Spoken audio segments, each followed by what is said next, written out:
This is your Upper Michigan Source Sports on Demand. I'm Mike Ludlum. We'll pick it up with girls high school volleyball. Escanaba made the trip to Marquette to take on the Redettes. First set, Morgan Height for Escanaba sets Lexi Shaler, and that is a successful kill. And the Eskimos had a 4-0 lead. Moments later, Peyton Gustafson, Morgan Height, over to Paige Went.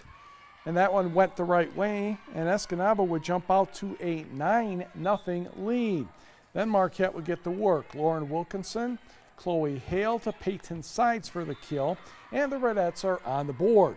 And there was more where that came from for the red and white.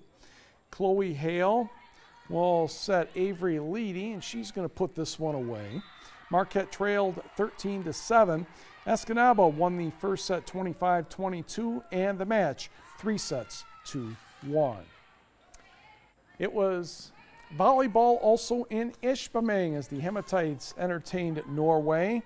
Madigan Johns with one of her 13 kills for the Hematites in the third set. Norway won the first two, but Ishpeming had the 18-14 lead in the third.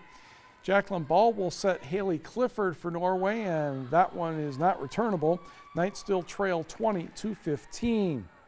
Back for Ishpeming, Corey Kokkola to Haley Smith to Willow LaChapelle for the soft kill in the middle of the court, and Ishpeming up 21-15.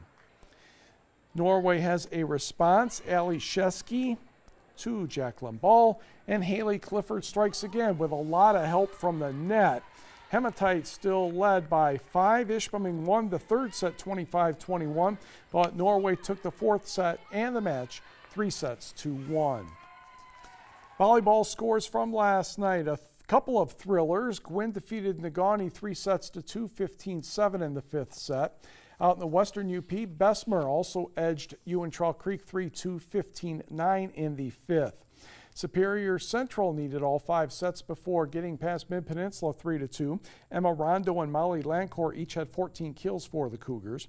Iron Mountain recorded a sweep, 3-0 over Manistee.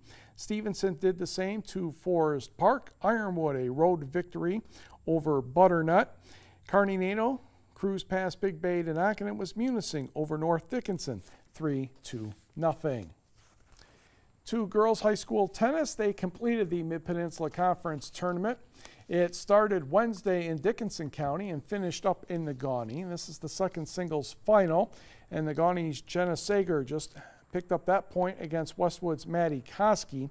But Koski will get this next point as her lob will be a lot more accurate.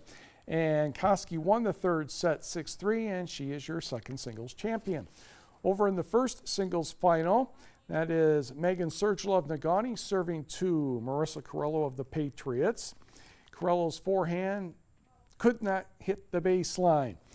Next point, a few more ground strokes. Carello is going to end up with a short forehand. Sergila will try to charge the net, but she is wide with her shot down the line. However, Sergila won the match and the title 6-1 and 6-2, and Negaunee had already won the team title with Westwood finishing second.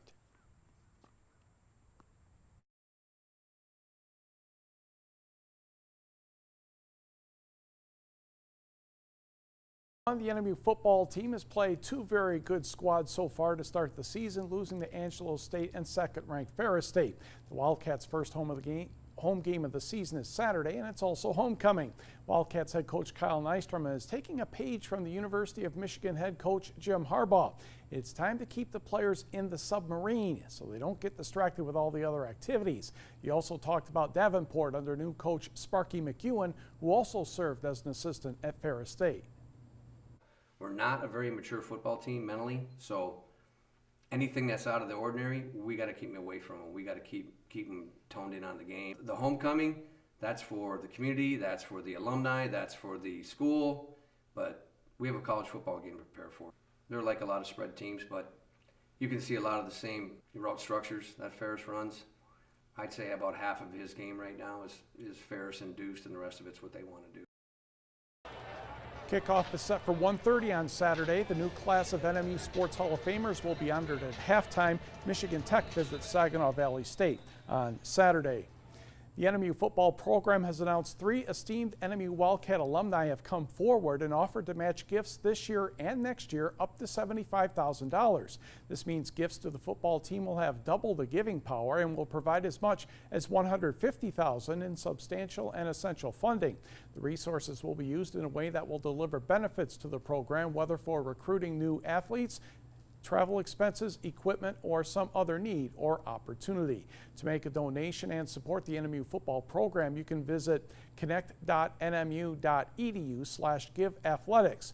For any other information, you can contact the Wildcats at 906-227-2662.